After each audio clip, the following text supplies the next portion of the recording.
जय माता दी।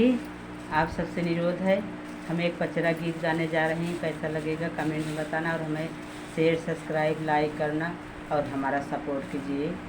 आप सबसे अनुरोध है विनम्रता पूर्वक।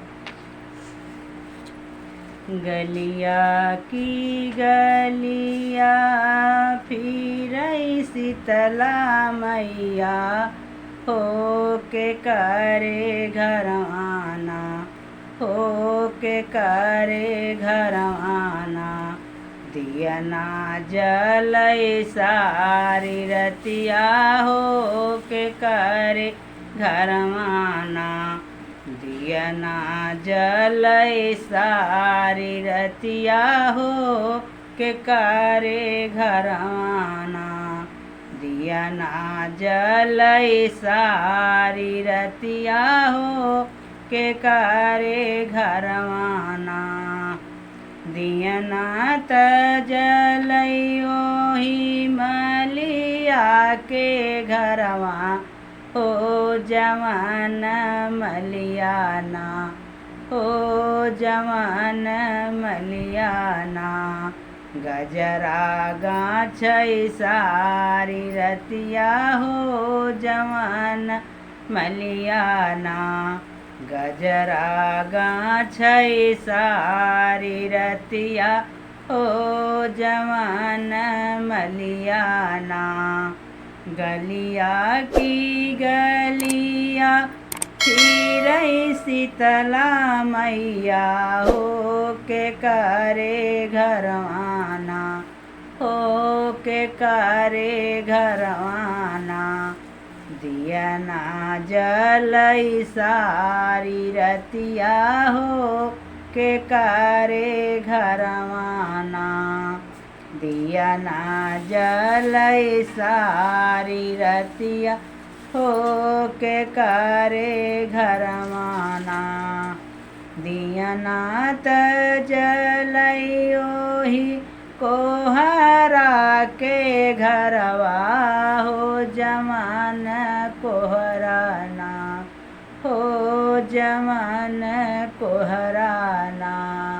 कलसा सजय सारी रतिया हो जवान कोहराना। कलसा सजय सारी रतिया हो जवान कोहराना। गलिया की गलिया फिर शीतला मैया हो के करे घर आना, हो के करे घर आना। दिया ना जलय सारी रतिया हो के करे घर आना। दिया ना जलय सारी रतिया हो के करे घर आना। दिया ना त जलयो ही रंग रे जवा के घरवा हो जवन रंग रे जवाना, हो जवन रंग रे जवाना। चुनरी साजय सारी रतिया हो जवन रंग रे जवाना। चुनरी साजय सारी रतिया हो जवन रंग रे जवाना।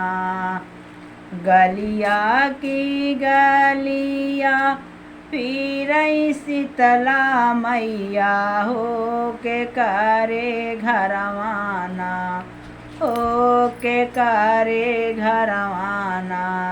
दिया ना जलय सारी रतिया हो के करे घर आना।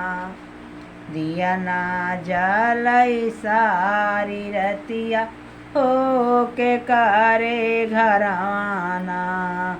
दिया ना त जलय वाही अहिरा के घरवा हो जवान अहिराना, हो जवान अहिराना।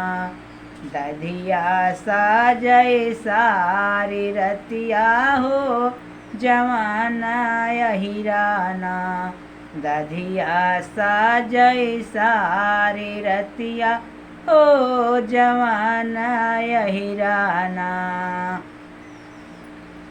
गलिया की गलिया फिरई शीतला मैया हो के करे घरवाना हो के करे घरवाना। दिया ना जलई सारी रतिया हो के करे घरवाना। दिया ना जलई सारी रतिया हो के करे घरवाना। दिया ना त जलई ओही पंडित के घरवा ओ जवान पंडित ना ओ जवान पंडित ना। पोथिया पठवा करई सारी रतिया हो जवान पंडित ना। पोथिया पढ़ई सारी रतिया हो जवान पंडित ना। गलिया की गलिया फिरई शीतला मैया हो के करे घरवाना हो के करे घरवाना। दिया ना जलई सारी रतिया हो के करे घरवाना। दिया ना जलई सारी रतिया हो के करे घरवाना। बहुत अच्छा पचरा गीत है, सब लोग सुनना, ज़रूर सुनना और बताना कमेंट में कैसा।